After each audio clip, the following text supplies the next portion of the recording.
What's up guys, welcome back to Stauffer Garage. Today's video is a continuation of the loved Roach Motel. You guys know this car from the previous video I did, where the interior looked absolutely atrocious.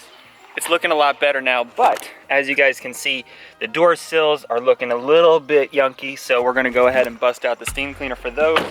I'm gonna clean up and protect all the door handles. We're gonna restore a lot of this trim, especially on the roof rack, on the door handles. And you can see here, this gray is absolutely faded.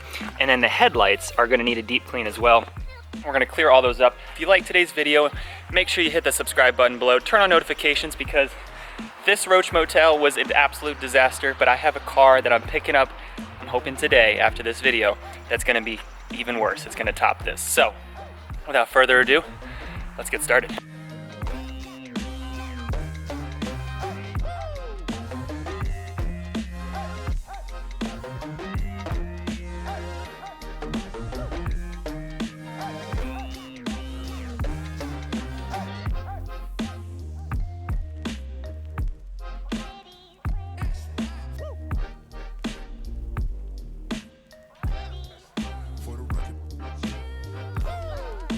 And if you guys are interested in any of the products that I discuss in today's video, make sure you check out the links in the description box below. So the first step is obviously to wash the car, and I'm using the 2-bucket method here. I have grit guards in each bucket. One is filled with just fresh water, and the other bucket is filled with my car shampoo and my wash mitts. So the car I'm detailing needs an engine bay clean. This is when I will knock it out. And the first step is obviously to spray it down with water. And I like to spray the underneath and the inside of the engine with as little amount as possible. Get any of the loose dirt off now before I take my all-purpose cleaner and my soft bristle brush to scrub down the engine bay and get that dirt moving before I rinse it off with a hose.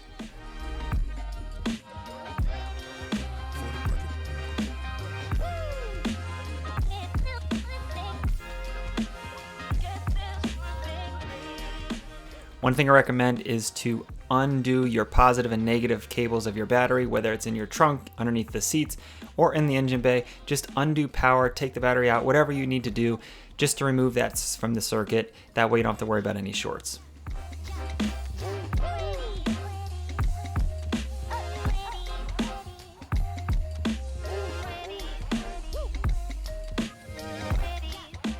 After rinsing the all-purpose cleaner off the engine bay, I'm going to be letting it dry for the most part, but if there's any pockets of water or any liquid sitting there still, I'm using my shop vac to suck up that water to remove it from the engine.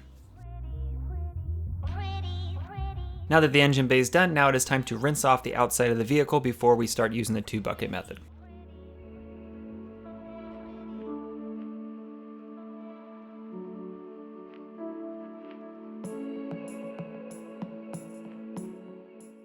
When washing your car, make sure you start at the top of the vehicle and then work your way down. From a microfiber mitt, I like to use one side for 1 or 2 panels, and then I will flip it over to do another 1 or 2 panels as well. That way I can kind of maximize and not carry over any dirt across different areas of the vehicle. Once you've completed one set of panels with your sponge, make sure you dip it into your freshwater bucket, rinse it out, and then you can put it into your soap bucket. That way you're not transferring any dirt over to the clean side and not transferring any dirt back to the paint as possible.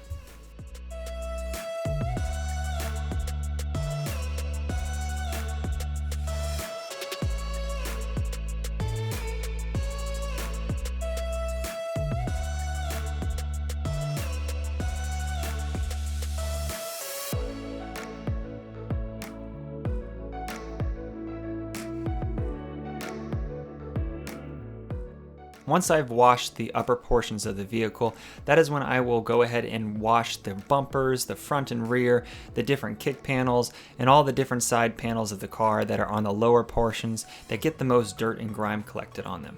And for the rims and tires, I have a separate bucket of all my tools and soap that I use just for those specific parts of the car because I know that they're going to be extremely dirty and you don't want to carry that into your wash mitts that you use for your paint.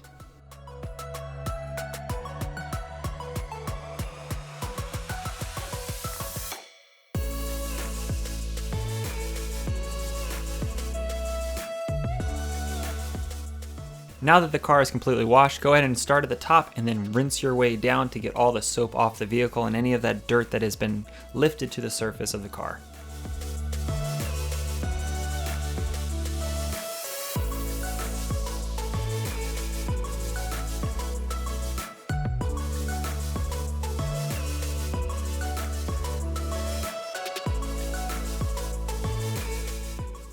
So since this car is extremely dirty, this is the time to start getting into those different areas of the vehicle that need to be deep cleaned. And in particular here, you can tell the gas cap area is super dirty. And I'm going to go ahead and carve my initials here into the gas cap in the actual layers of dirt. The steam cleaner comes in handy for some of the stuff that's really caked on here. It really helps with getting it loosened up and then using your bristle brush to kind of move it along.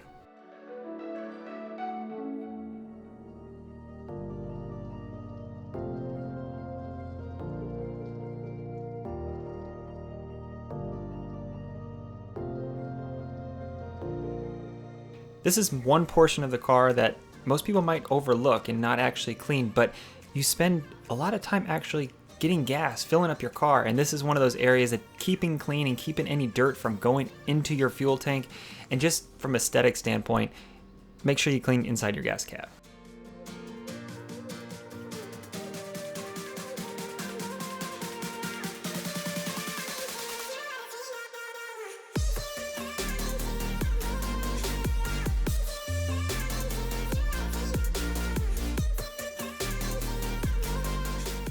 Now it is time to do the rocker panels and the inside of the door frames. I typically do these on interior details, but in this case, if you guys saw the Roach Motel video from the beginning, there's a lot more work to do than worrying about these areas. So for this detail, I'm actually doing the door jambs now.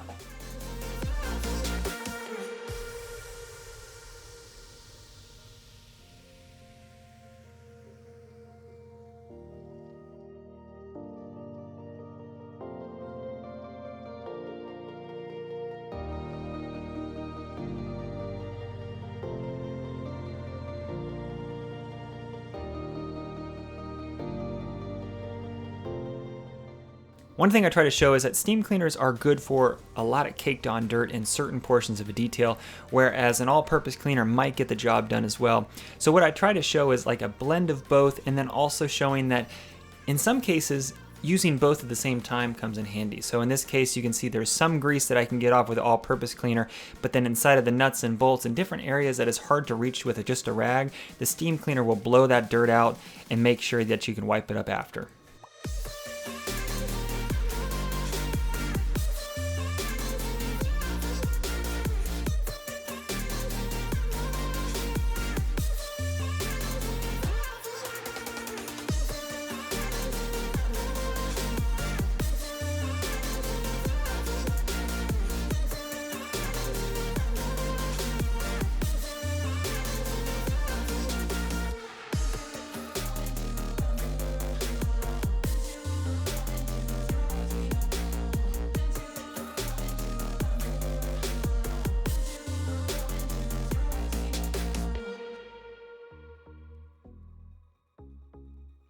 So now we've got all the door dams taken care of, it is now time to clean up these headlights.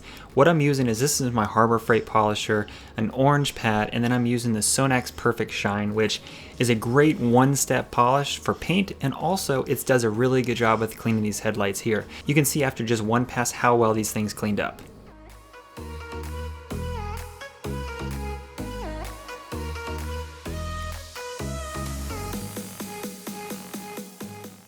Real quick guys, like look. You see that headlight? That's after one pass. And that's the other one on the other side. Just one pass. That's the result. Time for pass 2.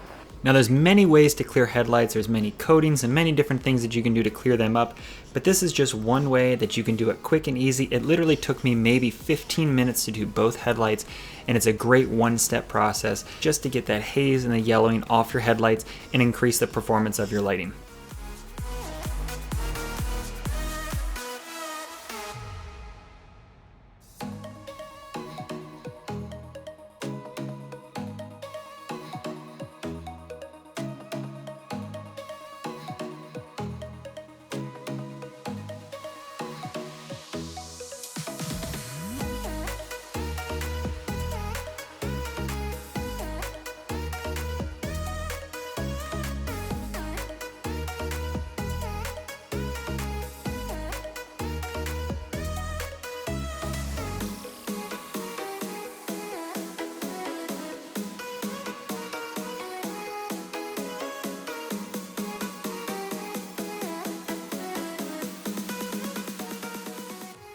Now that the polishing is done, I like to top the headlights with some sort of protectant, and here I'm just using Chemical Guys Butter Wax. It's a simple way to do it to protect the headlights, to clear them up, and make sure that they bead water.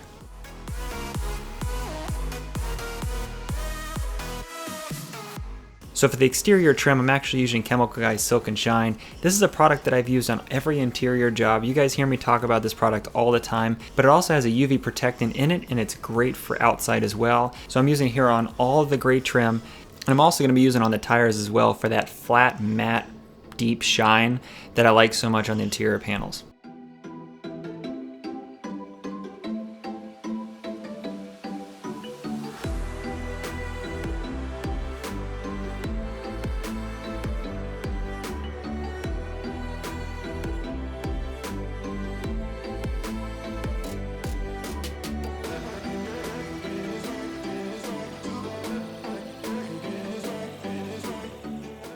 My favorite part is it definitely lasts between each washing, and it also does a really good job of going on and then drying in a very even and uniform pattern.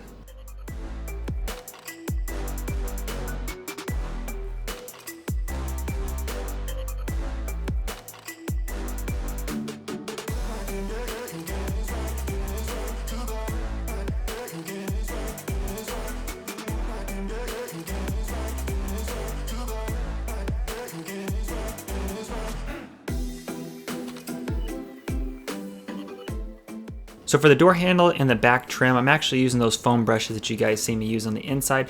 They're great for doing edging around all of the different pieces and getting into all the different little nooks and crannies that it would be really hard to get to with just a microfiber towel.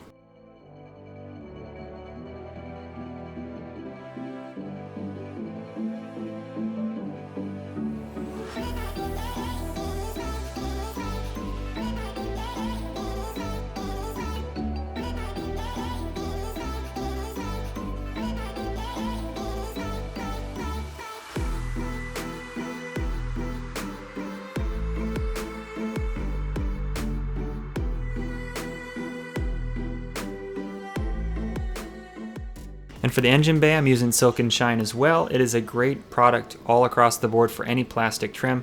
So here I'm going to spray it liberally across the engine bay, and then I'm just using a microfiber towel to wipe down and evenly apply it across the engine.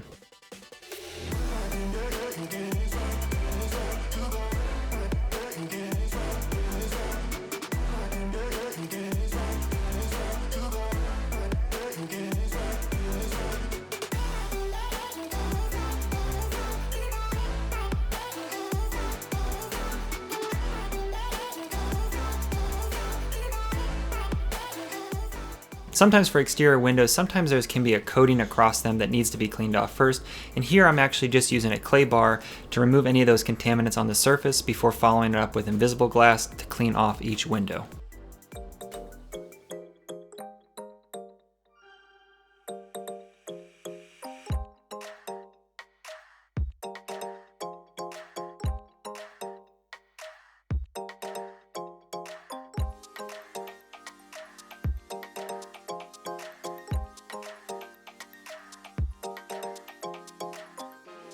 One thing I highly recommend is if you haven't protected your paint in a while, or if it has been a long time since you've applied any topper coat, definitely clay your car. Clay barring is one of the best things that you can do before you put any top coat on to remove any contaminants. And you can see here how much was removed in just one pass on the hood. So I would recommend going around the entire car and clay it, and then I'm going to be using the Chemical Guys Butter Wax as a topper coat, which I find to be a really great wax to make a white car shine. And if you guys notice in the background, there's a special vehicle there, and that is the next disaster clean. It's going to be amazing, so get ready for it. Make sure you're subscribed if you're not so already, because it is going to be a really, really tough job for me, but it's going to turn out amazing once it's done.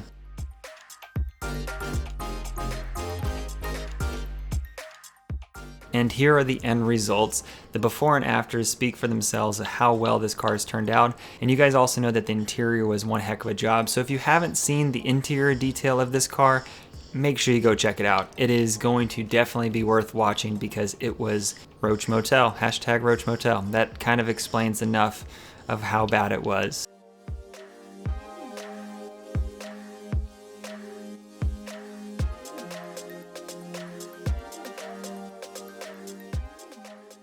And if you guys enjoyed today's video, make sure you give it a big thumbs up. And I want you guys to leave a comment below and guess what you guys think is inside that car in the background, that red car. But I'm telling you guys, it's going to be one heck of a detail. So make sure you guys stick around and subscribe, and I'll see you guys in the next one.